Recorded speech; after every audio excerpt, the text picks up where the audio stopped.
قل هل يستوي الذين يعلمون والذين لا يعلمون إنما يتذكر أولو الألباب.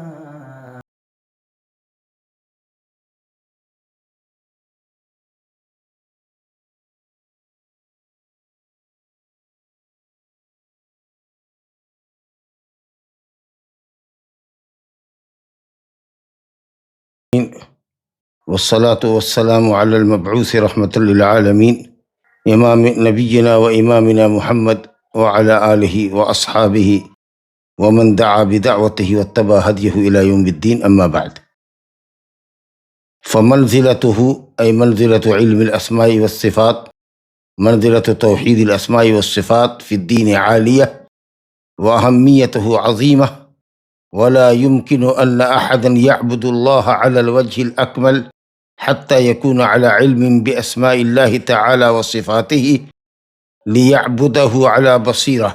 قال الله تعالى: ولله الأسماء الحسنى فادعوه بها، وهذا يشمل دعاء المسألة ودعاء العبادة. القواعد المثلیٰ فی صفات اللہ تعالی و اسماء الحسنى کا ایک درس جو مؤلف علامہ ابن عثیمین رحمہ اللہ کے مقدمے پر مشتمل تھا، ہم نے پڑھا تھا، اور مقدمہ کے آخری حصے پر آ کر ہم رک گئے تھے۔ میں نے 2 سطر پہلے سے شروع کیا ہے۔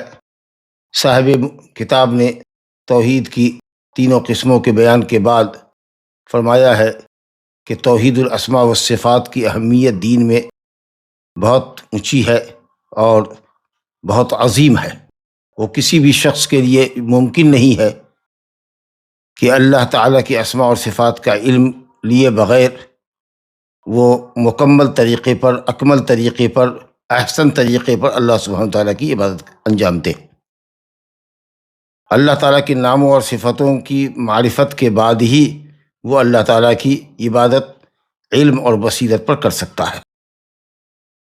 رب تعالیٰ نے فرمایا: وَلِلَّهِ الْأَسْمَاءُ الْحُسْنَى فَادْعُوهُ بِهَا، اور اللہ ہی کے لیے اسماء حسنہ ہے۔ للہ مقدم ہے، خبر ہے، ترکیب میں للہ خبر مقدم ہے، الاسماء الحسنى مبتدا مؤخر ہے۔ خبر اگر مبتدا پر مقدم کر دیا جاتا ہے تو حصر کا فائدہ دیتا ہے۔ اللہ ہی کے لیے اسماء حسنہ ہے، یہ اسماء حسنہ اللہ کے علاوہ کسی کے ہو ہی نہیں سکتے۔ فادعوہ بہا، تو اللہ تعالیٰ کو پکارو انہی اسماء حسنہ کے ذریعے، اللہ تعالیٰ کو پکارو انہی اسماء حسنہ کے ذریعے۔ کہتے ہیں پکارنے کا کیا مطلب ہے؟ کہتے ہیں ھذا یشمل دعاء المسألۃ و دعاء العبادہ۔ دعا سے مراد یہاں پر دعائے سوال ہے، یعنی جب اللہ تعالیٰ سے سوال کرو تو اللہ تعالیٰ کو اسماء حسنہ کے ذریعے پکارو، اور اسی طریقہ سے دعائے عبادت، یہ بھی اسماء حسنہ کے تقاضے کے مطابق اللہ تعالیٰ کی عبادت کو انجام دینا دعائے عبادت کہلاتا ہے۔ اسماء اسم کی جمع ہے، اور حسنہ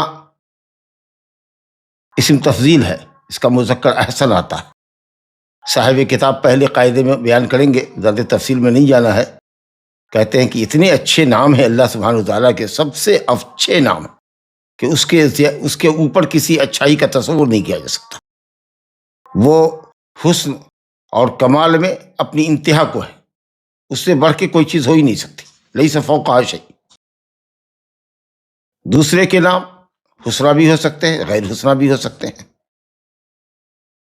یا بعض نام ایسے ہوتے ہیں جو صرف نام ہی ہوتے ہیں، اس کا کوئی معنی نہیں ہوتا۔ لیکن اللہ تعالیٰ کے تمام نام حسنہ ہیں، گویا کہ اللہ رب العالمین کے کسی نام میں نقص کا کوئی احتمال ہو ہی نہیں سکتا۔ اگر احتمال نقص ہو تو وہ حسنہ ہو ہی نہیں سکتا۔ تفصیل آگے آئے گی۔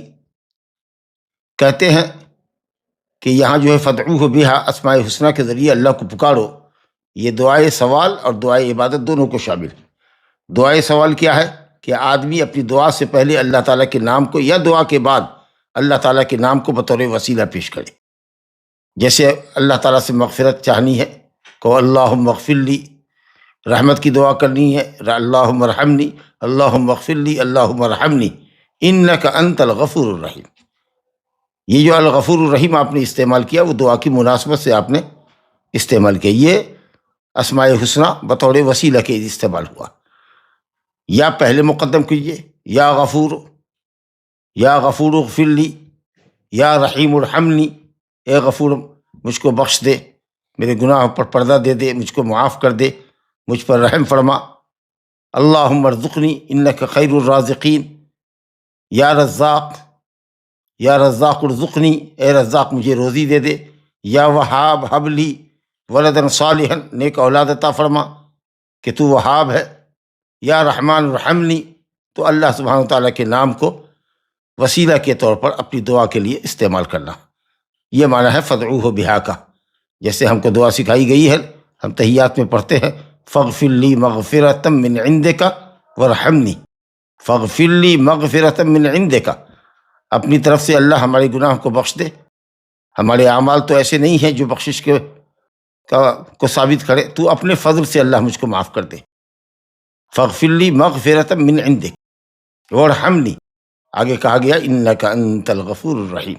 یہ جو غفور اور رحیم دو اسماء الحسنی میں سے جو دو نام آئے، یہ بطور وسیلہ کے لیے آئے۔ تو وسیلہ انہی ناموں کا پکڑنا ہے جن ناموں کی مطابقت آپ کے سوال سے ہو۔ اب آپ دعا کر رہے ہیں اللہ تعالیٰ سے رحمت اور مغفرت کی، اور کہیے یا شدید العقاب اغفر لی وارحمنی، اے سخت پکڑنے والے مجھ کو بخش دے، میری مغفرت فرما۔ ظاہر ہے کہ نام کی کوئی مطابقت آپ کی دعا سے نہیں ہے، تو اہل علم نے کہا کہ ایک طرح کا سخریہ ہے اور مذاق ہے۔ تو دعا کی مناسبت سے اللہ سبحانہ وتعالیٰ کے ناموں کا چین کیجیے، انتخاب کیجیے۔ اس کے بعد ایک چیز ہے دعائے عبادت۔ دعائے عبادت کیا ہے کہ اگر ہم سمجھتے ہیں کہ اللہ رب العالمین، ہمارا ایمان ہے کہ اللہ رب العالمین تواب ہے، تو توبہ عبادت ہے، ہم اللہ تعالیٰ سے توبہ کریں، اس کے نام کے حساب سے اس کی عبادت کریں۔ فَإِذَا كُنْتَ تَعْلَمُ، جب ہم سمجھ رہے ہیں کہ اللہ رب العالمین تواب ہے، تو اس علم کا تقاضا یہ ہوا کہ ہم اس کی طرف توبہ کریں، اور یہ کہ کبھی بھی اپنے گناہوں کی کثرت کی وجہ سے اللہ کی رحمت سے مایوس نہ ہو۔ قُلْ يَا عِبَادِيَ الَّذِينَ أَسْرَفُوا عَلَىٰ أَنفُسِهِمْ لَا تَقْنَطُوا مِن رَحْمَةِ اللَّهِ إِنَّ اللَّهَ يَغْفِرُ الذُّنُوبَ جَمِيعًا، جتنا بھی تم نے گناہ کیا ہے، حد سے تجاوز کر لیا ہے، اپنے رب پر ظلم کر کے، گناہ کر کے، اللہ کی رحمت سے مایوس مت ہو۔ اللہ تعالیٰ تمام گناہوں کو بخشتا ہے، توبہ کرنے والوں کے تمام گناہوں کو اللہ تعالیٰ بخشتا ہے۔ ہمارا جب ایمان ہے کہ اللہ تعالیٰ سمیع ہے، علیم ہے، تو اللہ رب العالمین جب بہت سننے والا، بہت زیادہ جاننے والا ہے، تو ہم ذکر و اذکار کریں تاکہ ہمارے ذکر کو وہ سنے، ہم عبادت کو انجام دیں تاکہ وہ ہماری عبادتوں کو دیکھے، یا ہم ایسی کوئی بات نہ بولیں، کوئی ایسی حرکت نہ کریں جو اللہ سمیع کو، علیم کو، بصیر کو ناگوار لگے۔ تو یہ ہے دعائے عبادت کہ اللہ سبحانہ وتعالیٰ کی عبادت اس کے ناموں کے تقاضے کے حساب سے کرے۔ الحمدللہ۔ شیخ فرماتے ہیں رحمہ اللہ کہ دعائے عبادت اور دعائے مسئلہ دونوں کو یہ دعا شامل ہے۔ فدعوہ بہا، دعائے مسئلہ یہ ہے ان تقدم بین یدی مطلوبک من اسماء اللہ تعالی ما یکون مناسبا، کہتے کہ اللہ رب العالمین کے ناموں میں سے ان ناموں کو اپنی طلب سے پہلے، اپنی حاجت سے پہلے، اپنے مطلوب اور مقصود سے پہلے ذکر کرو جو تمہاری حاجت اور ضرورت کے مناسب ہو۔ جیسے کہو یا غفور اغفر لی، یا رحیم ارحمنی، یا حفیظ احفظنی، اے حفیظ ہماری حفاظت کا، ونحو ذالک۔ اور دوسرا ودعاء العبادہ ان تتعبد للہ تعالی بمقتضى هذه الاسماء، ان ناموں کے تقاضے کے مطابق اللہ تعالیٰ کی بندگی کرو۔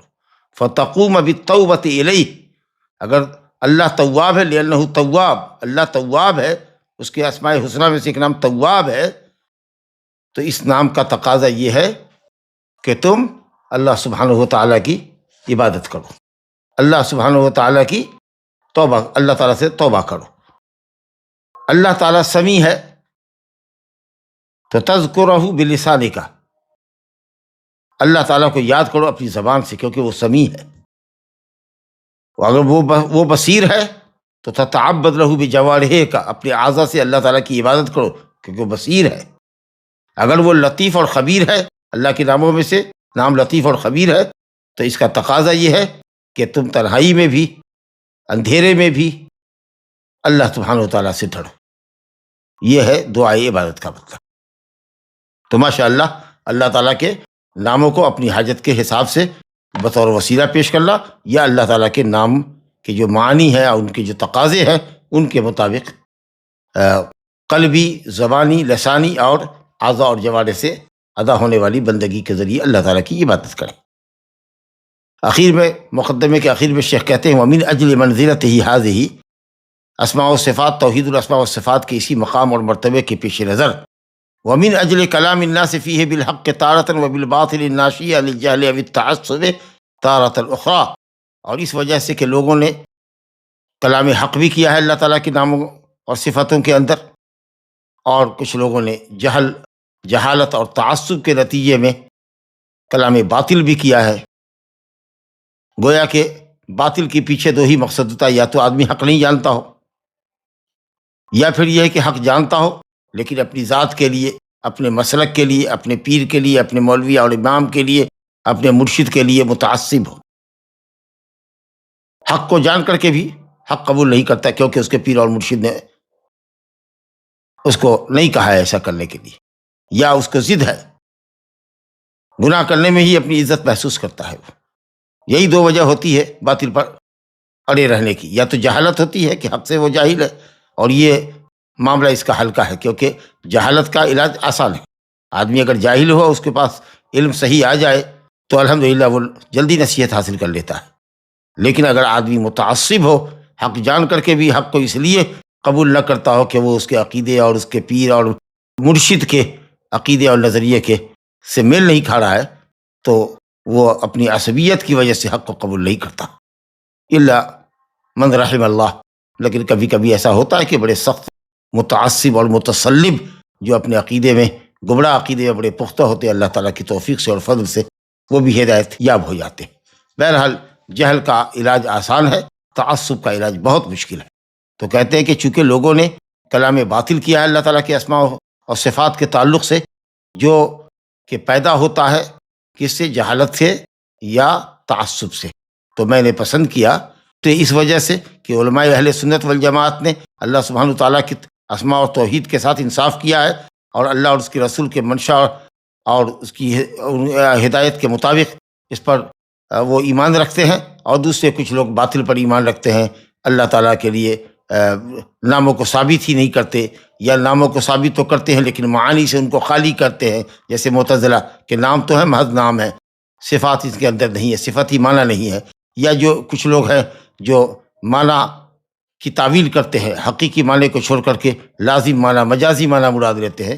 تو اس لیے ان سب ضلالتوں کے اور گمراہیوں کے پیش نظر میں نے پسند کیا احببت ان اکتب فیہ ما تیسر من القواعد، جس قدر قواعد اور ضوابط کا جمع کرنا آسان ہو سکے میں ان قواعد کو یکجا ایک کتاب میں جمع کروں، اور اس امید کے ساتھ میں نے اللہ سے یہ امید رکھتے ہوئے جمع کیا ہے، اور میں اللہ سے یہ امید رکھتا ہوں کہ وہ میرے عمل کو خالصا لوجہہ، اپنے چہرے کے لیے خالص کرے، اپنی ذات کے لیے خالص کرے، اللہ تعالیٰ کی ذات جو چہرے پر مشتمل ہو، مانا کرے اللہ کے چہرے کے لیے۔ وجہ اللہ تعالیٰ کی صفتوں میں سے ایک اہم صفت ہے، اور یا پھر وجہ سے مراد ذات لیجئے، تو مانا یہ ہوگا کہ وہ ذات جس کے پاس چہرہ ہے، چہرے والی ذات۔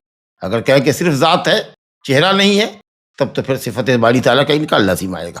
تو اللہ تعالیٰ کی رضا اور خوشنودی کے لیے جو مانا کرتے ہیں اللہ کی ذات کے لیے، تو وجہ کا اطلاق ذات پر ہوتا ہے، وہ ذات جو جس کے پاس وجہ ہے۔ تو اللہ تعالیٰ اپنی ذات کے لیے، اپنے چہرے کے لیے ہمارے عمل کو خالص کرے، اور خالص آپ جانتے ہی ہیں پیور عمل ہے کہ اس میں ریاکاری نہ ہو، نام و نمود کی خواہش نہ ہو، اور دوسری شرط کیا ہے عمل کی قبولیت کے لیے؟ موافقا لمرضاتہ، اپنی رضا کے مطابق کرے، یعنی اپنی شریعت کے مطابق کرے، نبی صلی اللہ علیہ وسلم کی سنت کے مطابق ہو۔ تو اخلاص اور متابعت، بندگی خالص اخلاص پر مبنی ہو اور شریعت کے مطابق ہو، یہ عمل کی قبولیت کے لیے ضروری ہے۔ تو میں اللہ تعالیٰ سے امید رکھتا ہوں کہ وہ میرے عمل کو خالص کرے، اپنی مرضی کے، اپنی شریعت کے مطابق کرے، اور اپنے بندوں کے لیے نفع بخش بنائے، آمین۔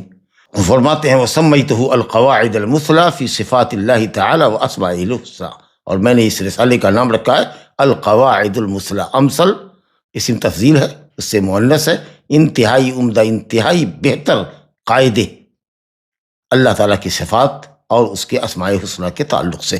صفات کو مقدم کیا ہے، اسماء کو بعد میں لایا ہے، حالانکہ صفات تو اسماء کے تابع ہوتا ہے، صفات بعد میں آتا ہے، اسماء پہلے ہوتا ہے، نام ہوگا اس کے بعد اس میں صفتی معنی ہوگا، لیکن وزن کو موافق کرنے کے لیے القواعد المثلی فی صفات اللہ تعالیٰ و اسماء الحسنى، مثلی حسنى ایک ہی وزن پر آیا۔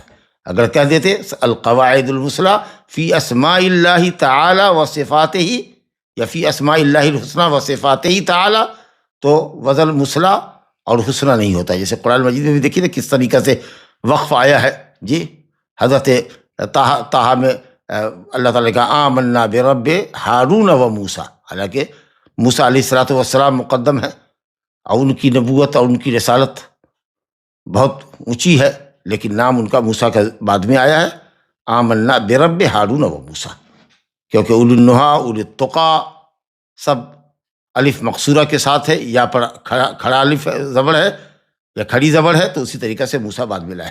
تو بہرحال تجانس الوقف کے لیے کہ وزن برابر ہو جائے، یہ نام کا حسن ہوتا ہے، جی جیسے منحۃ العلام شرح بلیغ المرام، علام مرام، تو اس طرح سے وزن علماء اپنی کتابوں کا رکھتے ہیں، خوبصورت نام رکھتے ہیں، اسی لیے صفات کو مقدم کیا تاکہ وزن اور وقف برابر رہے۔ القواعد المثلی فی صفات اللہ تعالی و اسمائہ الحسنى، اللہ کی صفات اور اس کے اسماء حسنہ کے متعلق انتہائی بہترین قواعد پر یہ کتاب مشتمل ہے، میں نے اس کا یہی نام رکھا ہے، اور اسی جملے کے اوپر مؤلف کا مقدمہ ختم ہوتا ہے، وللہ الحمد۔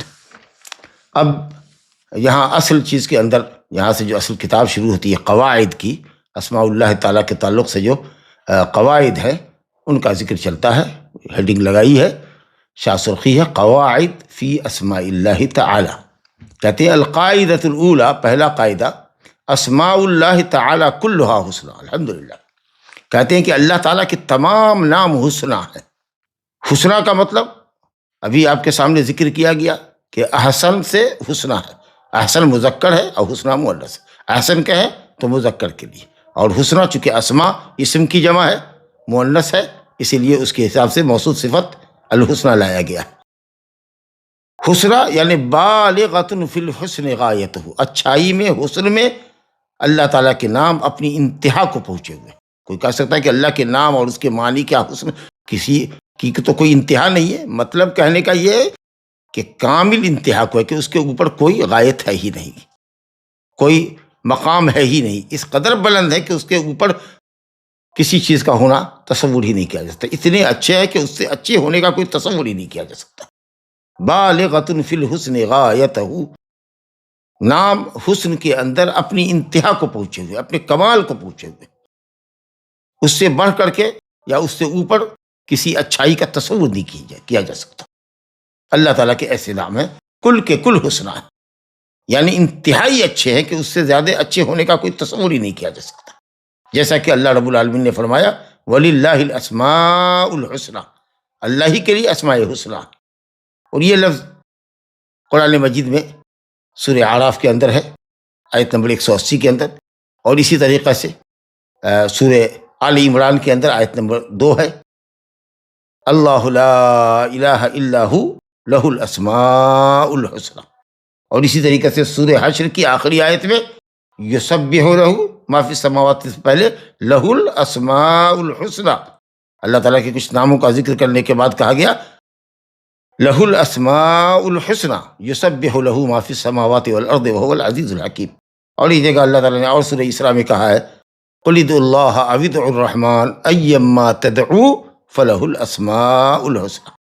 تو گویا کہ کئی مقام پر آیا ہے اللہ تعالیٰ کے نام حسنى ہے، اور آپ نے سمجھا کہ اللہ تعالیٰ کے نام اور اس کی صفتوں کے حسن کی کوئی انتہا نہیں ہے، مطلب یہ ہے کہ آخری جو حد ہو سکتی ہے کمال کی اور حسن کی، اس آخری حد پر ہے کہ اس سے اوپر لیسا لہا غایہ، یا لیس فوقہا غایہ، غایتہ لیست فوقہا غایہ، اس انتہا پر ہے اچھائی اور حسن کے اس مقام پر ہے اللہ تعالیٰ کے نام کا حسن کہ اس کے اوپر کسی حسن کا اور کسی اچھائی کا اور کسی کمال کا تصور نہیں کیا جا سکتا۔ مولوی فرماتے ہیں یہ کیوں ہے، کیوں یہ حسنہ ہے؟ اللہ تعالیٰ کے نام سب سے اچھے یا کمال درجے کے، کہ اس کے اوپر کوئی کمال نہیں، اس کے اوپر کوئی غایت نہیں، کوئی انتہا نہیں۔ کیوں ہے؟ کیا خوبی ہے ان ناموں میں؟ لأنها متضمنة لصفات كاملة لا نقص فيها بوجه من الوجوه لا احتمالا ولا تقدیرا۔ کہتے ہیں کہ کیونکہ یہ تمام نام اللہ تعالیٰ کی صفات کاملہ کو شامل ہے، یعنی اللہ تعالیٰ کی صفات کمال پر دلالت کرتے ہیں۔ لا نقص فیہا بوجہ من الوجوہ، کسی بھی پہلو سے اس میں کوئی نقص ہے ہی نہیں۔ تمام اسماء کامل درجے کی، اعلیٰ ترین درجے کے کمال پر اور حسن پر دلالت کرتے ہیں۔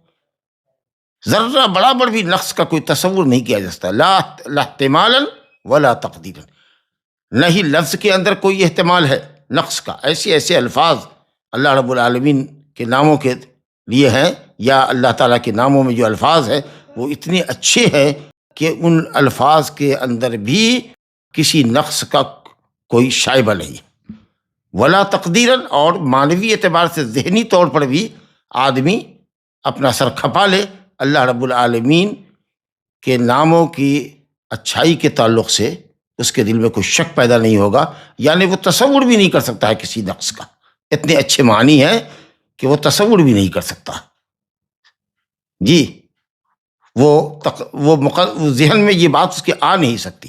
تو احتمال کا مطلب یہ کہ لفظ کے اندر کوئی نقص نہیں ہے، لفظ بھی کمال درجے کے ہیں اور کمال کے معنی پر دلالت کرتے ہیں۔ صفات طور پر بھی کوئی مومن اپنے ذہن میں بھی اللہ رب العالمین کی صفات کے تعلق سے یا اسما کے تعلق سے نقص کا تصور بھی نہیں کر سکتا۔ اللہ اکبر۔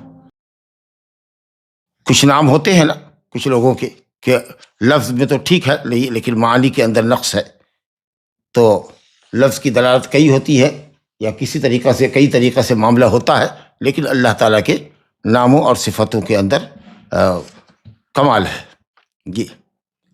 ذات کے اندر بھی کہ وہ نام اللہ کی ذات پہ داد کرتے ہیں، اور جو الفاظ ہیں اسماء ہیں ان کے جو معانی ہیں ان کے اندر بھی کوئی نقص نہیں ہے، اور نہ ہی نقص کا آدمی تصور کر سکتا ہے۔ کبھی کبھی یہ ہوتا ہے کہ لفظ ذات کے اوپر بولنے کے اعتبار سے تو کلام ہے، لیکن معنی کے اندر کمال ہو بھی سکتا ہے، نہیں بھی ہو سکتا، عقل یہ سمجھ سکتی ہے۔ جیسے دیکھیے کہ اللہ رب العالمین کی صفت کلام ہے کہ وہ کلام کرتا ہے۔ اللہ تعالیٰ فعال لما یرید ہے، جو چاہتا ہے کرتا ہے، ارادہ اس کی صفت ہے، کلام اس کی صفت ہے۔ تو چونکہ وہ اللہ تعالیٰ کی ذات پر کلام کی صفت کا اطلاق ہے، اس اعتبار سے وہ تو کمال ہے، لیکن اگر عقل سے پوچھیے تو کلام کرنے والا متکلم کبھی اچھی بات بھی کر سکتا ہے، اللہ تعالیٰ سے ہٹ کے سوچیے، اور کبھی مذموم کلام بھی کر سکتا ہے۔ تو اس اعتبار سے اللہ تعالیٰ متکلم ہے، لیکن یہ من باب الخبر ہے، آپ کہہ سکتے ہیں کہ اللہ کلام کرتا ہے، متکلم ہے، یتکلم متی شاء، جب چاہتا ہے کلام کرتا ہے، لیکن یہ متکلم اللہ کی صفت نہیں ہو سکتی۔ یہ خبر کے طور پر ہم کہہ سکتے ہیں کہ اللہ کلام کرتا ہے، یتکلم، وہ کلام کرتا ہے۔ کبھی کبھی یہ صفت ہوتی ہے کہ صاحب لفظ کے اندر ہی نقص ہے، احتمال ہے نقص کا، تو وہ اللہ رب العالمین کے لیے مطلق آپ خبریہ طور پر بھی استعمال نہیں کر سکتے۔ جیسے مکر ہے، لفظ مکر سننے کے ساتھ ہی عقل کہتی ہے کہ اس کے اندر معنی اچھا بھی ہو سکتا ہے، خراب معنی بھی ہے، اس لفظ کے اندر ہی معنی کو چھوڑ دیجیے۔ مکر، فریب، قید، خدع، دھوکہ، استہزاء، یہ سب اللہ کے لیے آیا ہے۔ اللہ یستہزئ بہم، اللہ منافقین سے استہزاء کرتا ہے۔ انہم یکیدون کیدا واکید کیدا، وہ کفار بھی مکر و فریب کر رہے ہیں، قید کر رہے ہیں، اور میں بھی قید کرتا ہوں۔ ویمکرون ویمکر اللہ، وہ مکر کرتے ہیں، اللہ بھی مکر کرتا ہے، واللہ خیر الماکرین۔ تو اس کو ہم مطلق نہیں کہہ سکتے کہ اللہ ماکر ہے، یہ خبریہ طور پر بھی نہیں کر سکتے، اللہ تعالیٰ کے تعلق سے یہ خبر بھی مطلق نہیں دے سکتے، کہیں گے خیر الماکرین، اللہ اس کے ساتھ مکر کرتا ہے جو اللہ کے ساتھ اور اس کے دین کے ساتھ، اس کے رسول کے ساتھ، مومنین کے ساتھ مکر و فریب کرتے ہیں، اس کے لیے وہ ماکر ہے، ورنہ وہ ماکر نہیں ہے۔ تو اللہ تعالیٰ متکلم ہے، یہ خبر کے طور پر ہم استعمال کر سکتے ہیں، صفت خبریہ ہوگی، نام نہیں ہو سکتا ہے متکلم.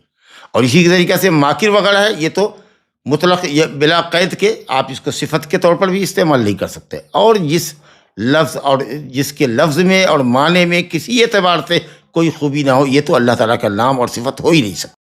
تو اس طریقہ سے اہل علم نے کہا کہ ذات میں لفظ کی دلالت اللہ کی ذات کے اوپر اور معنی کے اندر بالکل کمال ہو، ہر طریقہ سے کمال ہو، تو یہ اللہ کے نام ہے.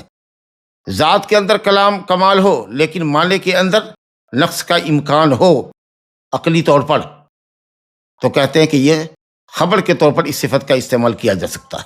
اسی طریقہ سے اگر لفظ کے اندر کمال اور نقص دونوں کا احتمال ہے، جیسے لفظ مکر کے اندر کوئی آپ کے خلاف مکر کرتا ہے تو آپ اس کے مکر کو ناکام کر دیتے ہیں، یہ آپ کی ہوشیاری کی دلیل ہے. لیکن ایسے شخص کے خلاف آپ تدبیریں چالیں چل رہے ہیں جو آپ کے خلاف تدبیر نہیں کر رہا ہے، یقیناً یہ عمل آپ کا برا ہوگا. تو اللہ تعالیٰ چالیں ان کے خلاف چلتا ہے جو اللہ کے خلاف چلتے ہیں، اس کے دین کے خلاف چلتے ہیں. تو اس کو مطلق نہیں کہہ سکتے کہ اللہ ماکر ہے، اللہ خادع ہے. جی اللہ خادع ہے اس کے لیے جو اس کو خدا کرتا ہے، اللہ ماکر ہے اس کے لیے جو اللہ کے ساتھ، اس کے دین کے ساتھ، اس کے نبی کے ساتھ مکر کرتا ہے. بہرحال تو فرما رہے ہیں کہ اللہ سبحانہ و تعالیٰ کے اسماء حسنہ ہے، اپنے حسن کے اندر، اپنی خوبی کے اندر، اپنی معنویت کے اندر کمال کی حد درجہ کمال کو پہنچے ہوئے ہیں، غایت درجہ کمال کو پہنچے ہوئے ہیں کہ اس کے اوپر کمال اور حسن کا تصور نہیں کیا جا سکتا. اب دلیل سے سمجھا رہے ہیں اس بات کو کہ دیکھیے کس قدر جامعیت ہے، کس قدر کمال ہے اللہ تعالیٰ کے ناموں میں.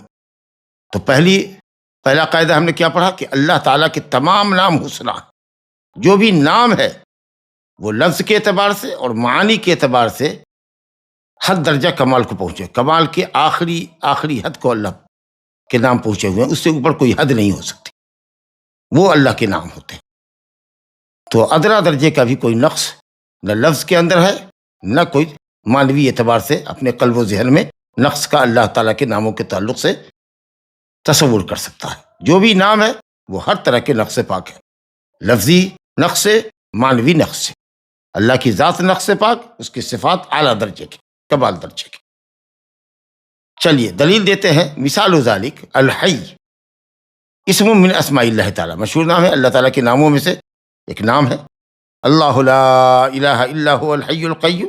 جی اسی طریقہ سے اللہ لا الہ الا هو الحی القیوم سورہ آل عمران میں، اور آیت الکرسی میں، اسی طریقہ سے سورہ طٰہٰ کے اندر وعنت الوجوہ للحی القیوم. اب کہتے ہیں کہ یہ نام ہے.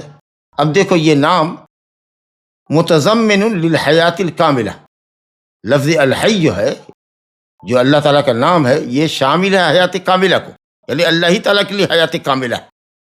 حیات کاملہ کا مطلب التی لم تسبق بعدم، اللہ تعالیٰ سے اوپر یا اللہ سے پہلے عدم نہیں تھا، اللہ ازل سے ہے، ازل سے ہے. الاول فلیس قبلہ شیء، تو اللہ تعالیٰ صفت حیات سے متصف ہے. کب سے مت کیجیے، ہمیشہ سے، ازل سے. لیس قبلہ شیء، حیات کاملہ وہ مسبوق بالعدم نہیں ہے. ایسا نہیں کہ وہ کبھی معدوم تھا پھر وجود میں آئے، نعوذ باللہ. حیات کاملہ یہ، ہماری حیات کاملہ نہیں ہو سکتی. ہم عدم سے وجود میں آئے ہیں، آسمان عدم سے وجود میں آئے نہیں تھا، اللہ نے پیدا کیا. ہر چیز کو اللہ نے پیدا کیا، پہلے نہیں تھا پیدا کیا، مگر اللہ کی ذات ازل سے ہے. لم یسبق العدم یا لم تسبق بعدم، یہ حیات اللہ تعالیٰ کی ایسی کامل ہے کہ کبھی عدم اس سے پہلے تھا ہی نہیں، یعنی وہ ہمیشہ سے ہے. ولا یلحقها زوال، اور کبھی اس کا زوال اس پر طاری نہیں ہو سکتا، یعنی کبھی وہ فنا نہیں ہو سکتا. الآخر هو الاول والآخر، الاول فلیس قبلہ شیء والآخر لیس بعدہ شیء. تو گویا اللہ تعالیٰ ازلی ہے اور ابدی ہے، ہمیشہ سے ہمیشہ رہے گا. یہ حیات کاملہ ہے. الحی کا معنی، الحی کا لفظ اس معنی کو شامل ہے. اب بتائیے یہ صفت جس کمال درجے کی صفت کو شامل ہے، جو کمال درجے کا معنی دیتا ہے، ظاہر ہے کہ یہ کسی آدمی کے حیات میں نہیں ہو سکتا. ہم بھی ہم بھی صفت حیات سے متصف ہیں، آپ بھی صفت حیات سے متصف ہے، جانور بھی صفت حیات سے متصف ہے، انبیاء بھی حیات میں سے تھے، ملائکہ کی بھی حیات ہے، لیکن یہ سب عدم سے وجود میں آئے ہیں، اور پھر سب کو فنا کے گھاٹ اترتا بھی، انبیاء بھی چلے گئے، اولیاء بھی چلے گئے، ہم آپ بھی جا رہے ہیں، اور بھی اولیاء جاتے رہیں گے۔ اولیاء چلے گئے کا مطلب ایسا نہیں سمجھیے گا کہ اولیاء کا زمانہ ختم ہو گیا، الا ان اولیاء اللہ لا خوف علیہم ولا هم يحزنون الذین آمنوا وکانوا یتقون، جو مومن متقی ہے اپنے ایمان اور تقوی کے حساب سے وہ اتنا بڑا اللہ کا ولی ہے۔ تو بہرحال اس لفظ میں بھی لوگ شوشے نکالتے ہیں، اس لیے یہ وضاحت ہوئی کہ سبقت لسانی سے یہ نہ سمجھا جائے کہ درجہ ولایت ختم ہو گیا ہے، اب کوئی ولی نہیں ہوگا، نعوذ باللہ۔ تو بہرحال اور فرشتے کو بھی زوال ہے، سب کو موت آنی ہے۔ تو کہا گیا کہ حیات کاملہ کو، لفظ الحی، اس میں الحی حیات کاملہ کو شامل ہے، جس سے پہلے کبھی عدم نہ ہوا ہو اور جس کو کبھی زوال نہ لگے، الحیات۔ اور اسی طریقے سے یہ لفظ اس میں الحی جو ہے وہ الحیات المستلزمہ لکمال الصفات، کمال صفتوں کو بھی شامل ہے۔ مستلزم یعنی مستلزم استلزام کہتے ہیں یا لزوم کہتے ہیں، دلالت التزامی، دلالت التزامی اس کو کہتے ہیں کہ یہ لفظ ایسے معانی پر دلالت کرتے ہیں کہ لفظ تو دلالت نہیں کرتا لیکن اس لفظ کے لیے وہ سب بھی ضروری ہے۔ جیسے ایک کامل الحیات کے لیے ضروری ہے کہ وہ صاحب علم ہو، اس کا علم کامل ہو، وسیع تر ہو، اس سے بڑھ کے کسی کے پاس علم نہ ہو، وسعت نہ ہو، اس کی قدرت کی کوئی انتہا نہ ہو، وہ حد درجہ سننے والا ہو، حد درجہ دیکھنے والا ہو۔ یہ سب حیات کاملہ کے لیے ضروری صفات ہیں۔ تو کلمہ الحیات یا الحی جو اللہ تعالیٰ کا ایک پاکیزہ نام ہے، یہ حیات پر دلالت کرتا ہے۔ اس کا حقیقی معنی کیا ہے کہ اللہ تعالیٰ صفت حیات سے متصف ہے، اللہ کے لیے صفت حیات ثابت ہوئی اور اللہ تعالیٰ صفت حیات سے متصف ہے۔ جو لفظ کا حقیقی معنی ہو، اگر یہ معنی آپ ثابت کرتے تو اس کو کہتے ہیں دلالت مطابقت۔ اچھا، کسی ایک چیز پر ذات پہ دلالت کرے یا صفت پر دلالت کرے، اس بات سے کلمہ الحی حیات کی صفت پر دلالت کرتا ہے، اگر کہیں حیات پہ دلالت کرتا ہے یا کہیں کہ اللہ کی ذات پر دلالت کرتا ہے تو یہ ہوا دلالت تضمنی، کسی ایک معنی کو شامل ہو، اس کو یا اس کو شامل ہو، حیات کو تو تضمن ہے، اللہ کی ذات جو صفت حیات سے متصف ہے تضمن ہے۔ تو کہتے ہیں کہ الحی حیات کاملہ کو شامل ہے، کہ اللہ تعالیٰ کے لیے حیات کاملہ ہے۔ اللہ تعالیٰ حی تو ہے ہی، اس کی ذات ہی ہے، معنوی اعتبار سے حیات کاملہ ہے، ایسی حیات جس سے پہلے عدم نہ ہو، جس کے بعد زوال نہ ہو، جس کو کبھی زوال نہ ہو، جس کو کبھی عدم سے واسطہ نہ پڑا ہو، جس سے پہلے کبھی عدم نہ ہوا ہو، جو مسبوق بالعدم نہ ہو، عدم پہلے اور وہ بعد میں، یہ ذات ہے۔ نیز یہ الحی ان صفات کو بھی شامل ہے جس پر لفظ الحی تو دلالت نہیں کرتے ہیں، لیکن وہ صفات ایک حیات کاملہ والے کے لیے ضروری ہے، اور وہ ہے کہتے ہیں الحیات المستلزمہ لکمال الصفات، اللہ تعالیٰ کے کمال صفات کو ثابت کرتی ہے، یا یہ حیات لازم ہے کمال صفات کو، جیسے علم، قدرت، سمع، بصر وغیرہ۔ جی، تو جیسے علم ہے، علم اللہ رب العالمین کا علم، اللہ اکبر، اس کی کوئی انتہا نہیں ہے۔ العلیم اللہ کا نام ہے، العلیم، الخبیر۔ جی، علم کس کو کہتے ہیں؟ علم کسی بھی شے کو اس کی حقیقت پر یقینی طور پر جاننا، یقینی طور پر جاننا، اور پھر واقع ہو کسی چیز کو حقیقت کے حساب سے جاننا، جس چیز کی جو حقیقت ہے بالکل یقین کے ساتھ اس کو جاننا، اس کا نام ہوتا ہے علم۔ ادراک الشیء علی ما هو علیہ، جس چیز کی جیسی حقیقت ہے اس کو اس طریقے سے جاننا۔ مثال کے طور پر جنگ بدر کے تعلق سے اگر کسی کو کہیے کہ کب ہوئی، کہے مجھے نہیں معلوم، تو کہتے ہیں کہ یہ جہل بسیط ہے۔ اگر کوئی کہ میں جانتا ہوں جنگ بدر کب ہوئی، بھائی کب ہوئی؟ 3 ہجری کو، ماہ شوال میں، جاننے کا دعویٰ کر رہا ہے اور خلاف واقع علم ہے، صحیح علم نہیں ہے اس کے پاس، تو یہ ہوا جہل مرکب۔ گویا کہ جہل مرکب جو ہوتا ہے، جو دعویٰ علم کا کرے لیکن غلط ہو علم، وہ اس جاہل سے زیادہ ابتر ہے جو کہے کہ میں نہیں جانتا، سیدھی سی بات ہے، میں نہیں جانتا، وہ جاہل ہے، اس کا جہل ہلکے درجے کا ہے۔ آپ نے جاننے کا دعویٰ کیا اور جان رہے ہیں غلط، یہ جہل مرکب ہے۔ ایک شخص کہے کہ 2 ہجری میں ہوا رمضان میں یا 3 شوال میں ہوا، نہیں معلوم، تو یہ شک ہے۔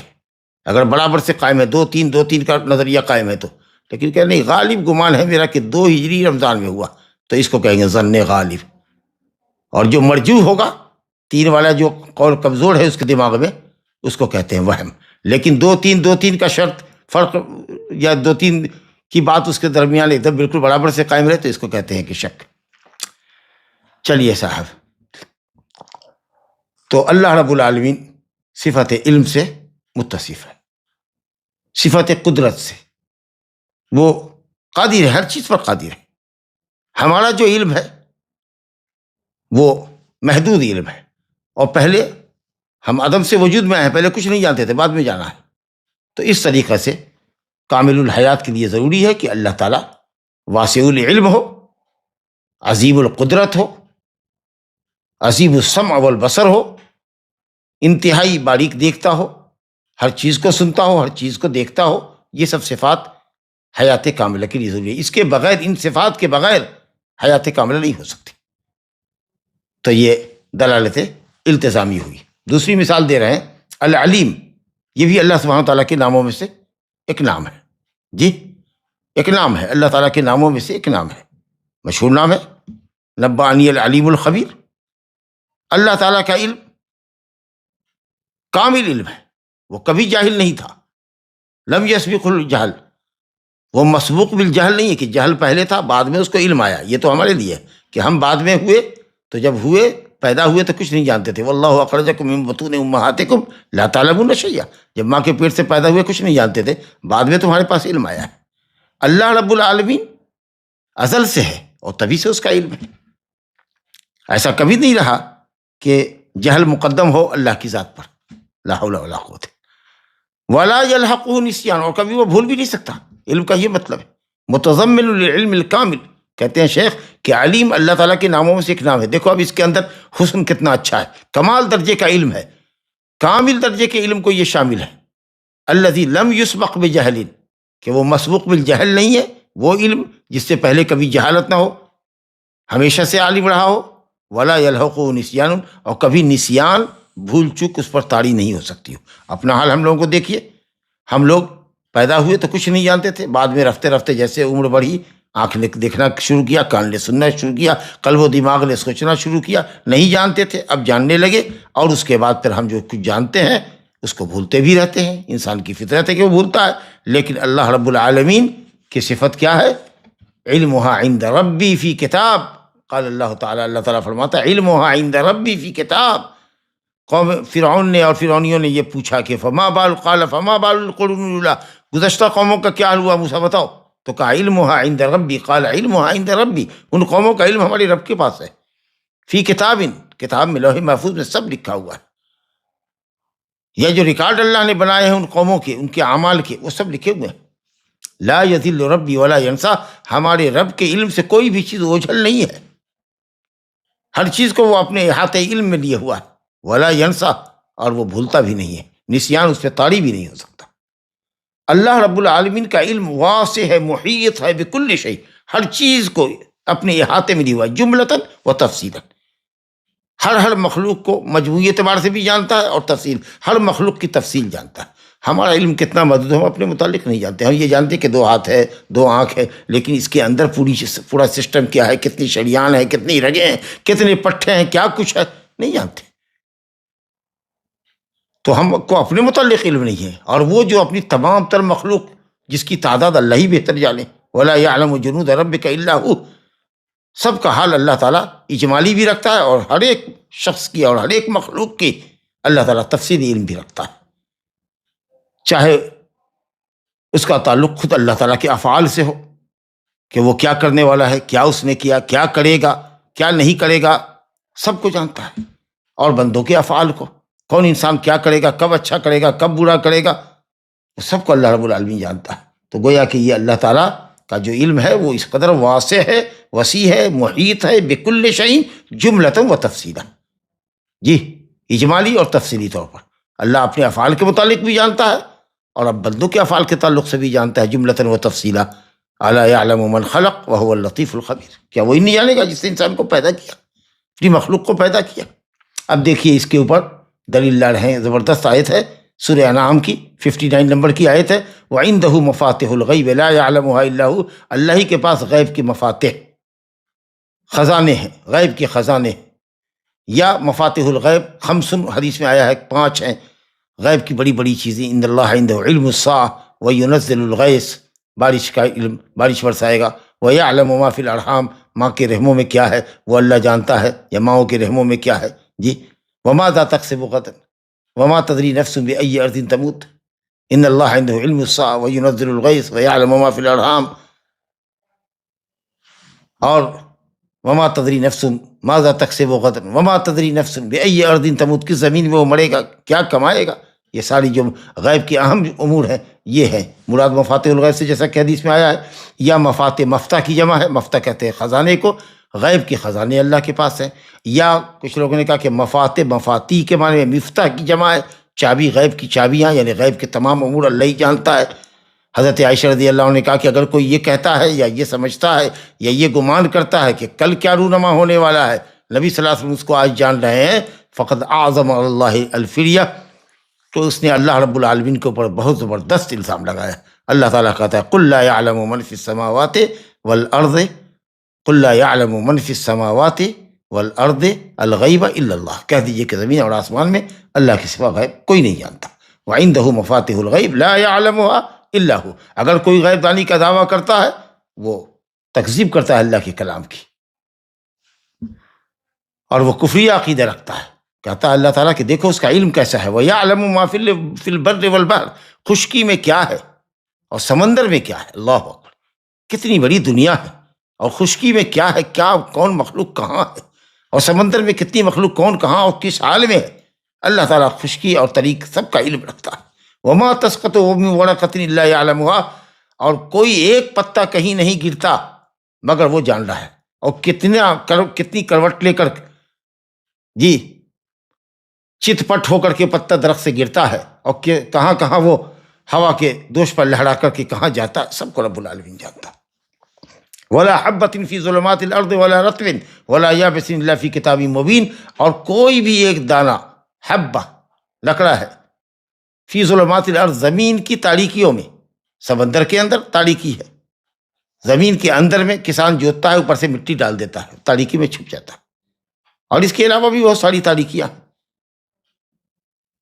زمین کی تاریکیوں میں کسی دانے کو چھپا دو، سمندر کے اندر ڈال دو، کسی پتھر کے نیچے دبا دو، اس کو پیس کر کے اس کو ہوا کے دوش پہ لہرا دو، اور کوئی رطب اور یابس نہیں ہے، کوئی تر اور خشک چیز نہیں ہے، مگر سب کو اللہ جانتا ہے، اور اس نے کتاب مبین کے اندر یعنی لوح محفوظ کے اندر لکھ رکھا ہے۔ تو یہ ہے اللہ رب العالمین کے علم کی حقیقت کہ صاحب اس کا علم بڑا وسیع ہے اور ہر چیز کو شامل ہے۔ جہالت نے کبھی اللہ کے علم پر سبقت نہیں کی، وہ ہمیشہ سے عالم ہے، ازل سے ابد تک علم ہے اس کا، اور وہ کبھی نہیں بھولتا۔ لا یضل ربی ولا ینسا، کوئی چیز اس کی نگاہ سے اوجھل نہیں، کوئی چیز اس کے علم سے باہر نہیں، اور نسیان اس پہ طاری نہیں ہوتا، جیسا کہ آپ نے اس آیت کریمہ کے حوالے سے ملاحظہ کیا۔ اسی طریقہ سے اللہ نے فرمایا وَمَا مِن دَابَّةٍ فِي الْأَرْضِ إِلَّا عَلَى اللَّهِ رِزْقُهَا، اللہ تعالیٰ کی قدرت اور اس کے علم کے اوپر دلیل لا رہے ہیں۔ وَمَا مِن دَابَّةٍ فِي الْأَرْضِ، زمین میں نہیں ہے کوئی مخلوق چلنے والی، رینگنے والی، چاہے 2 پیر والے ہوں، 4 پیر والے ہوں، یا اور زیادہ پاؤں والے ہوں، کم پاؤں والے ہوں، یا پیٹ کے بل گھسٹنے والے ہوں، چھوٹی سے چھوٹی، بڑی سے بڑی مخلوق، سب کی روزی اللہ کے اوپر ہے، سب کی معیشت اللہ کی عطا کردہ روزی پر ٹکی ہوئی ہے۔ إِلَّا عَلَى اللَّهِ رِزْقُهَا وَيَعْلَمُ مُسْتَقَرَّهَا وَمُسْتَوْدَعَهَا، اللہ تعالیٰ تمام دابہ کی جو زمین کے اوپر ہے، خشکی میں ہے یا تری میں ہے، اللہ رب العالمین سب کے مستقر کو، سب کے دائمی ٹھکانے کو، اور مستودع عارضی زندگی جو ہمارے پاس، جیسے ہماری زندگی ودیعت ہے، امانت کچھ دن کے لیے ہے، تو مستودع سے مراد حیات، اور مستقر سے مراد مرنے کے بعد کی زندگی، سب کو اللہ چاہتا ہے۔ کل فی کتاب مبین، سب کتاب مبین میں لکھا ہوا ہے، یعنی لوح محفوظ کے اندر۔ ایک تیسری آیت اللہ تعالیٰ کے علم کی وسعت کے سلسلے میں دیکھیے، وَيَعْلَمُ مَا فِي السَّمَاوَاتِ وَالْأَرْضِ وَيَعْلَمُ مَا تُسِرُّونَ وَمَا تُعْلِنُونَ۔ اللہ زمین اور آسمان کی تمام چیزوں کو جانتا ہے، زمین اور آسمان اور اس کے درمیان کی جو چیزیں ہیں، فضا، زمین کے اوپر جو ہے وہ سب زمین کے تابع ہے، سمندر کے اوپر جو ہے وہ سب زمین کے تابع ہے۔ پوری جو فضا ہے وہ یا تو سمندر کے اوپر ہے یا زمین کے اوپر، تو زمین کے خشکی کے اوپر جو ہے وہ خشکی کے تابع ہے، اور سمندر کے اوپر ہے وہ سمندر کے تابع ہے۔ اس لیے جس کا گھر ہوتا ہے وہ اپنے گھر کے اوپر کی آسمان تک کی زمین فضا کا وہ مالک ہوتا ہے۔ تو کہا کہ وَيَعْلَمُ مَا تُسِرُّونَ، جو تم چھپاتے ہو، جو تمہارے دل میں ہے، جو چھپاتے ہو، اس کو بھی اللہ رب العالمین جانتا ہے۔ اللہ اکبر۔ اور اگر آدمی کے دل میں، اہل علم نے لکھا ہے کہ اگر گناہ کا ارادہ ہے جس کو وہ چھپائے ہوا ہے، تو اللہ رب العالمین اس کے ارادے کو جانتا ہے، اور اگر وہ اپنے اس برے ارادے کو انجام تک بھی پہنچاتا ہے تو اللہ رب العالمین لوگوں کو بھی اس کی برائی پر مطلع کر دیتا ہے، اور لوگ بھی اس کو شک کی نظر سے دیکھنے لگتے ہیں۔ وہی شیطان جو انسان کو برائی پر آمادہ کرتا ہے، دوسروں کے دلوں میں بھی یہ بات ڈالتا ہے کہ یہ آدمی برا ہے، اور اس کا وقار، اس کی عزت لوگوں کی نگاہ میں گرنے لگتی ہے، اور کبھی تو ریڈ ہینڈ پکڑا جاتا ہے، نعوذ باللہ من ذالک۔ تو اللہ تعالیٰ پوشیدہ باتوں کو بھی جانتا ہے اور تمہاری علانیہ باتوں کو بھی جانتا ہے، واللہ علیم بذات الصدور، اور اللہ تعالیٰ سینوں کے چھپے ہوئے راز کو جانتا ہے۔ دوسرے کے سینے میں کیا ہے کوئی نہیں جانتا، مگر اللہ تعالیٰ ہر انسان کے اور ہر مخلوق کی جو بات ہے سب کو وہ جانتا ہے۔ تو یہ دو مثال ہوئی، الحی کی اور العلیم کی، دو نام ہوئے اللہ تعالیٰ کے۔ حیات کاملہ، ازل سے ابد تک، جی ازل سے ابد تک، نہ جس کو عدم نے چھوا نہ جس کو زوال کبھی چھوئے گا۔ علم، قدرت، سمع، بصر اور دوسری تمام صفاتوں سے متصف ہے۔ رحمان، علیم، جس کا علم واسع ہو، محیط ہو، کائنات کے ذرے ذرے کو اللہ کا علم محیط ہو، کبھی اس کو عدم سے واسطہ نہ پڑا ہو، جہالت سے واسطہ نہ پڑا ہو، اور کبھی وہ بھولتا نہ ہو۔ یہ آپ نے دو معنی سمجھا۔ ومثال ثالث، اور تیسری مثال دے رہے ہیں، الرحمن اسم من اسماء اللہ تعالی، یہ اللہ تعالیٰ کے ناموں میں سے ایک نام ہے، بلکہ ایسا نام ہے جو اللہ کے علاوہ کسی پر بولا نہیں جا سکتا۔ اور اگر کوئی کہے کہ مجھے رحمان کہو، جیسے کہ مسیلمہ کذاب رحمان الیمامہ کہلاتا تھا، کس قدر ذلت کی موت وہ مرا، مدعی نبوت کذاب۔ تو اس لیے جس کا نام ہو عبد الرحمن، اس کو عبد الرحمن کہہ کے بلائی۔ اور کبھی بھی کسی شخص کو اگر رحمان آپ کہتے ہیں تو غلط کہتے ہیں، اور اس کو منع کرنا چاہیے کہ مجھے رحمان نہ کرو۔ تو جس طریقے سے لفظ اللہ کی دلالت مخلوق پہ نہیں ہو سکتی، اسی طریقے سے رحمان کی بھی نہیں ہو سکتی۔ اب یہ لفظ رحمان ہے، کہتے ہیں متضمن للرحمت الکاملہ، اس کا معنی کیا ہے؟ رحمان اللہ کی ذات ہے، اور معنی دیکھیے، متضمن اسی کو کہتے ہیں جو کسی ایک معنی پر دلالت کرے، ذات پہ بولے تو دلالت تضمنی، صفت پر دلالت کرے تو تضمنی۔ کہتے ہیں کہ معنی کے اعتبار سے یہ اللہ تعالیٰ کی رحمت کاملہ کو شامل ہے، ایسی کامل رحمت کہ اللہ سبحانہ و تعالیٰ کی رحمت سب چیز کو شامل ہے۔ وسعت رحمتی کل شیء، کوئی نہیں کہہ سکتا کہ وہ اللہ تعالیٰ کی رحمت سے مستغنی ہو سکتا۔ رحمت کاملہ کو شامل ہے یہ، رحمت کاملہ کو۔ رحمان الف نون کے ساتھ، اس کے اندر ہوتا ہے وسعت کا معنی ہوتا ہے، اور اسی طریقے سے امتلا، جیسے کہتے ہیں سکران، نشہ ہے، بالکل آدمی نشہ ہے اور نشہ سے بھرا ہوا ہے۔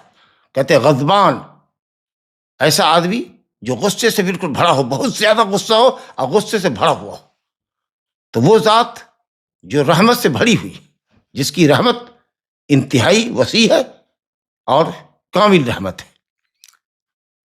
رحمت کے تعلق سے نبی کریم صلی اللہ علیہ وسلم کی ایک حدیث شیخ نے نقل کی ہے کہ رسول اللہ صلی اللہ علیہ وسلم نے فرمایا تھا ایک موقع پر، للہ ارحم بعبادہ من ہذہ بولدہا، یقیناً لام جو مبتدا کے اوپر ہے یہ لام ابتدا کہلاتا ہے۔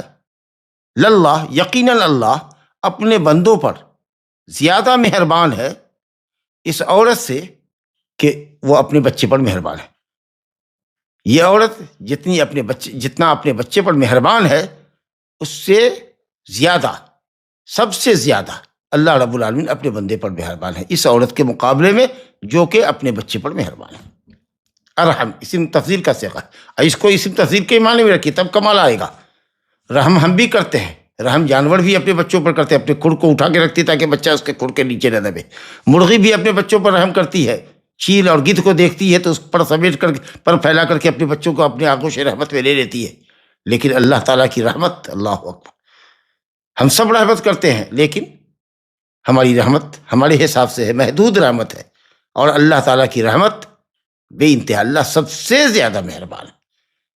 تو یہاں فضیلت واضح ہوتی ہے. اگر کہیں گے اللہ رحیم ہے، جیسا کہ لوگ کہتے ہیں، اسی میں تفضیل کرو گے تو مفضل اور مفضل علیہ دونوں کی شراکت ہو جائے گی، اللہ کی اور اس کے بندے کی شراکت ہو جائے گی اصل صفت کے اندر.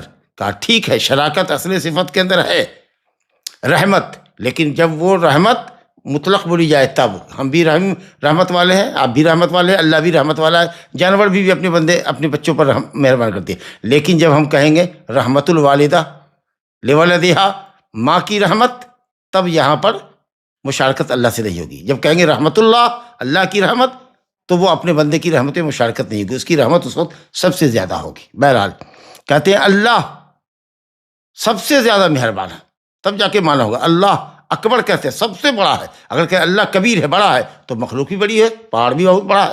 کوئی کہہ سکتا ہے کہ پہاڑ کے برابر ہوگا، لیکن جب کہا اکبر تو ہوا کہ اکبر من کل شیء. تو اللہ رب العالمین کے نام کا کمال اور اس کی صفت کا کمال اسم تفضیل میں زیادہ صاف ہوتا ہے. تو کچھ لوگ یہ کہتے ہیں نہیں اکبر مت کہو، افضل مت کہو، ارحم مت کہو. ارے بھائی تو کیسے تمیز ہوگی مخلوق اور خالق کے صفتوں کے اندر؟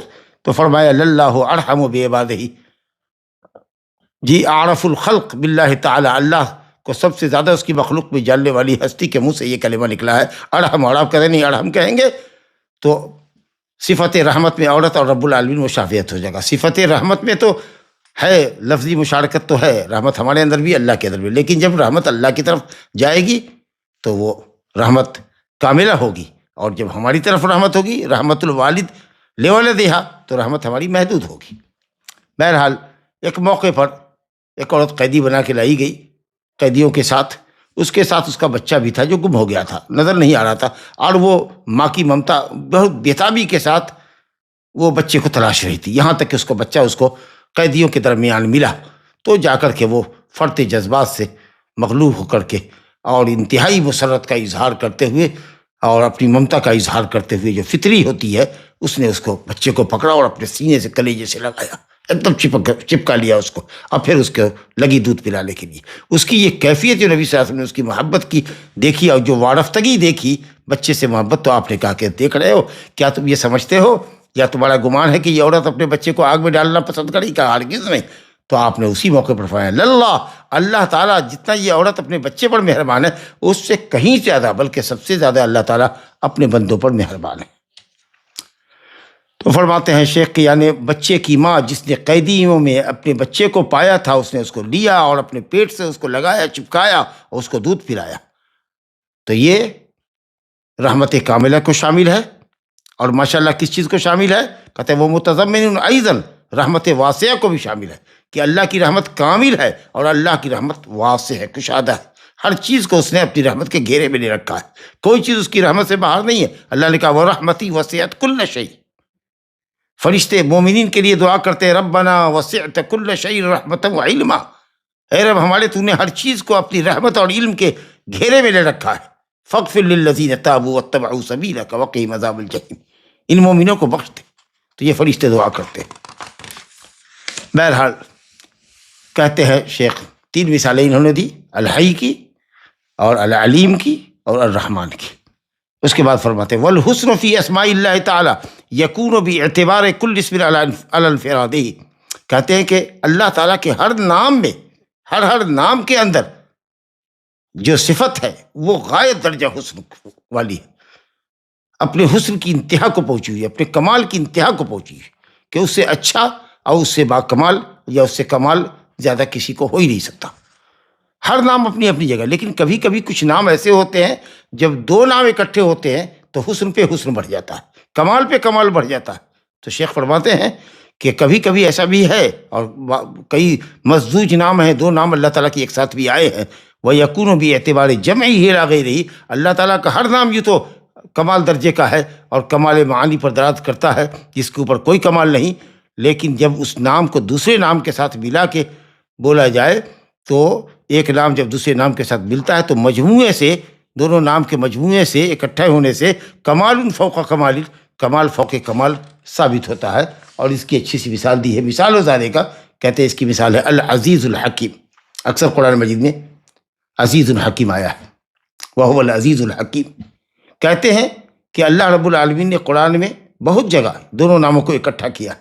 دونوں نام اپنی اپنی جگہ کمال عزت پر اور کمال حکمت پر داد کرتے ہیں۔ اللہ عزیز ہے، یعنی صفت عزت اس کی صفت، اس کے لیے صفت عزت ہے، اور وہ ذات عزیز ہے، اور اس کی صفات میں بھی عزت ہے، قہر ہے، غلبہ ہے، سلطنت ہے، ہر چیز پر وہ غالب ہے، مقتدر ہے، ہر چیز اس کے تحت میں۔ عزیز، کیا بات ہے!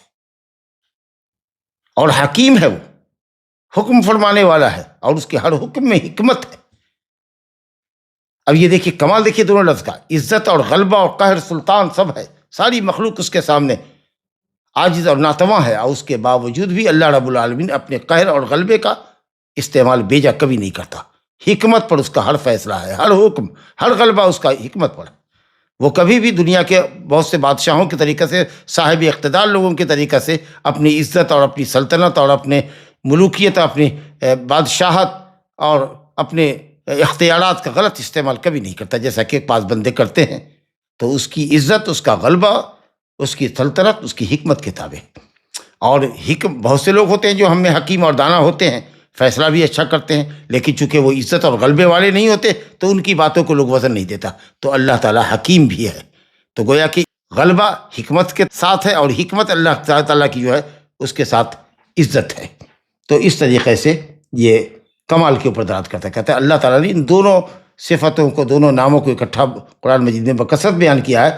دونوں میں سے ہر ایک اللہ تعالیٰ کی صفت کمال پر دلالت کرتے ہیں، جس کا یہ لفظ یا یہ نام متقاضی ہے کہ اللہ عزیز میں عزت والا ہے، عزیز ہونے کی حیثیت سے، اور حکم اور حکمت والا ہے حکیم ہونے کی حیثیت سے۔ اور جب دونوں کو ایک ساتھ ذکر کریں گے تو ایک تیسرا کمال یہ پیدا ہو جائے گا معنی کے اندر کہ اللہ تعالیٰ کی عزت حکمت کے ساتھ ہے، اور ایسا نہیں ہے کہ اب وہ اپنی عزت کے نتیجے میں نعوذ باللہ ظلم و جور اور برا عمل کرتا ہے، عزت کا غلط استعمال کرتا ہے، اپنے قہر و غلبے کا مس یوز کرتا ہے نعوذ باللہ، جیسا کہ بعض مخلوق میں جو عزت والے ہوتے ہیں، قہر و غلبہ والے، سلطنت والے ہوتے ہیں، وہ کرتے ہیں۔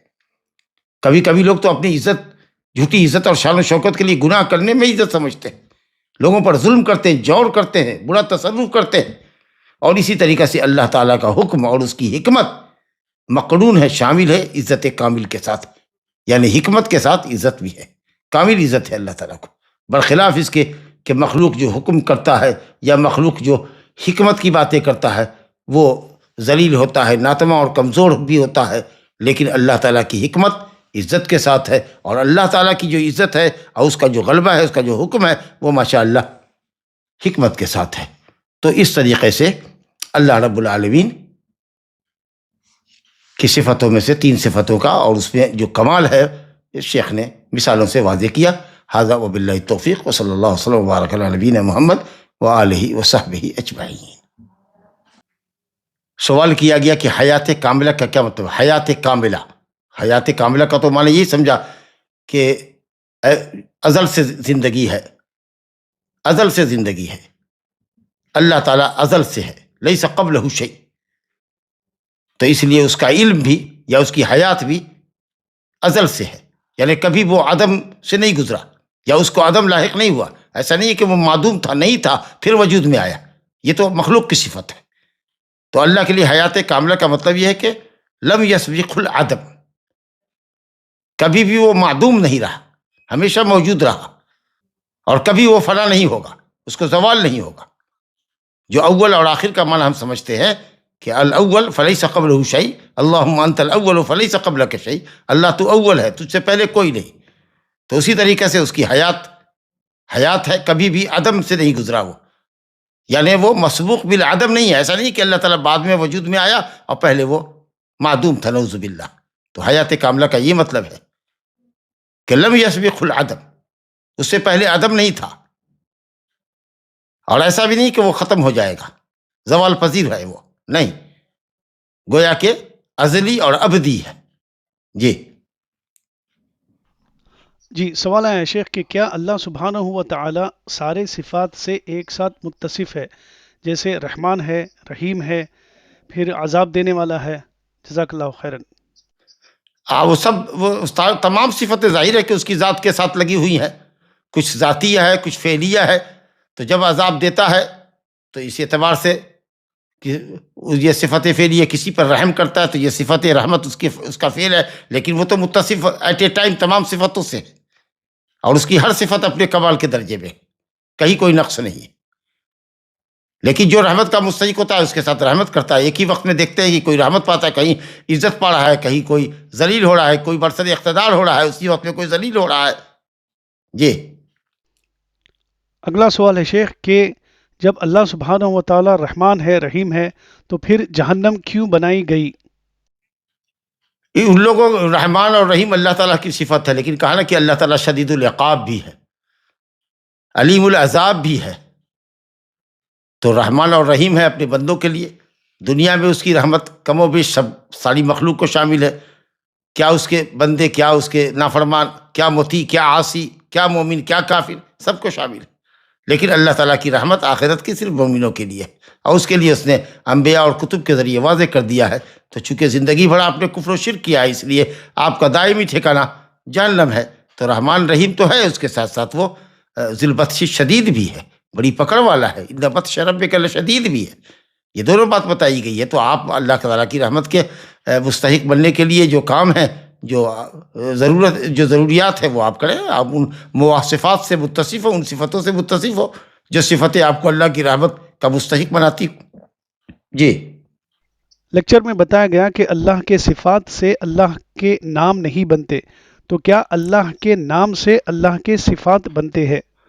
بہت اچھا سوال ہے. ہر نام، سائل نے سوال کیا کہ اللہ تعالیٰ کی صفت سے ہر صفت نام نہیں بن سکتی ہے، لیکن کیا ہر نام صفت پر مشتمل ہے؟ بلا شبہ ہر صفت نام نہیں بن سکتی، ہر صفت نام نہیں بن سکتی. صفت کا باب بہت وسیع ہے. جیسے اللہ کلام کرتا ہے لیکن اس سے متکلم نہیں ہو سکتا. اللہ ارادہ کرتا ہے، وہ مرید نہیں ہو سکتا. اللہ تعالیٰ دشمنوں کے خلاف مکر کرتا ہے، وہ ماکر نہیں کہلا سکتا. لیکن اگر اللہ رب العالمین کا نام ہے، العزیز ہے، الحکیم ہے، الحی ہے، القیوم ہے، تو اس کے اندر جو معنی ہے وہ معنی اپنے کمال درجے کا ہے. تو کوئی بھی نام بغیر صفت کے نہیں ہو سکتا اللہ تعالیٰ کا، لیکن ہر صفت اس کا نام نہیں بن سکتی. شیخ محترم، جنت اور جہنم کا ابدی ہونا اور اللہ کا ابدی ہونا، اس میں کیا فرق ہے؟ نہیں، اللہ تعالیٰ ابدی ہے، اور جنت اور جہنم کو ابدیت بھی اسی نے عطا فرمائی ہے، ورنہ تو وہ مخلوق ہے اور ہر مخلوق کو فنا ہونا ہے. لیکن اللہ نے یہ صفت اس کو عطا فرمائی. تو یہ ابدیت جو جنت کو ملی ہے کہ جنت کی نعمت دائمی ہے، اور جہنم بھی کافروں کے لیے دائمی ہے، یہ صفت تو اللہ نے اس کو عطا کر دی. یہ اس کی ذات